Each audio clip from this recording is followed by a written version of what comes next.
One White House official summed up President's foreign policy doctrine with the simple phrase, "We're America, B***H."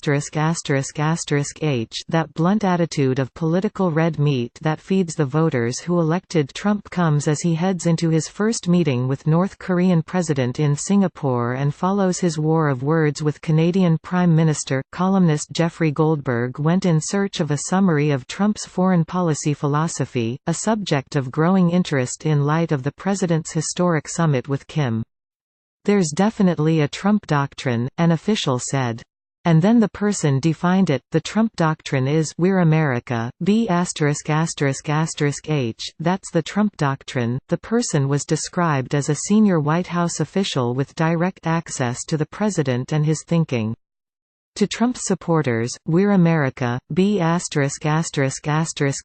could be seen as a middle finger directed at a cold and unfair world, a feeling of anger that many voters described as a reason to vote for Trump, who they saw fighting for the American middle class. But to much of the world, "We're America, B***H" would be seen as self-isolating, and self-sabotaging. The saying, however, is red meat to Trump supporters in the country's heartland who described feeling left behind by East Coast elites and who's rallied behind Trump's blunt talk about America's greatness. It sets the tone for the president's historic meeting with Kim and follows his war of words with Trudeau over new tariffs imposed by Trump's administration that the president sees as a defense of the American economy. But there were other schools of thought on Trump's guiding light when it comes foreign affairs. Another official described the Trump doctrine as permanent destabilization creates American advantage. This official said the president believes that keeping allies and adversaries alike perpetually off balance benefits the U.S. They'll see over time that it doesn't pay to argue with us, the official said.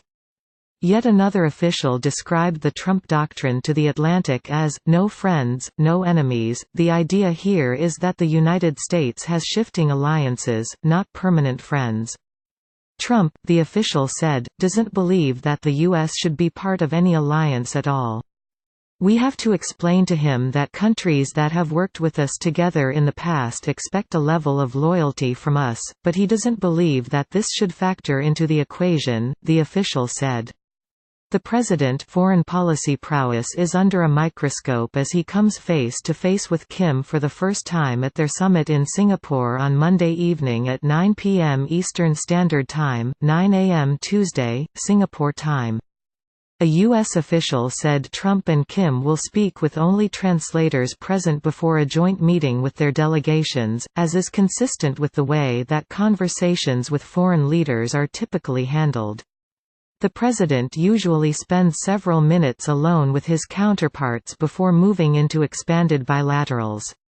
A White House statement on Monday evening in Singapore said the meeting would be followed by a working lunch and press avail before Trump departs for Washington a day earlier than was anticipated.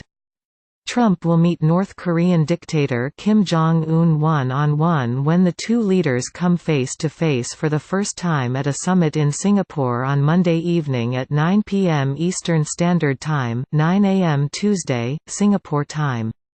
A U.S. official said Trump and Kim will speak with only translators present before a joint meeting with their delegations, as is consistent with the way that conversations with foreign leaders are typically handled. The president usually spends several minutes alone with his counterparts before moving into expanded bilaterals.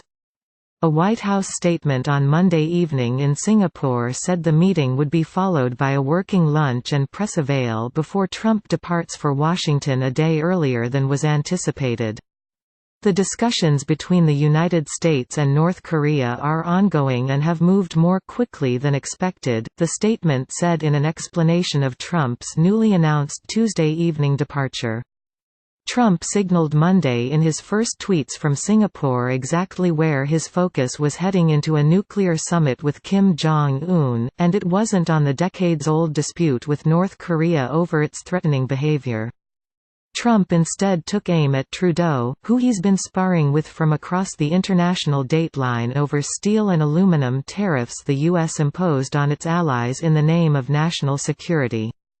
Fair trade is now to be called fool trade if it is not reciprocal. Trump on Monday morning harumphed.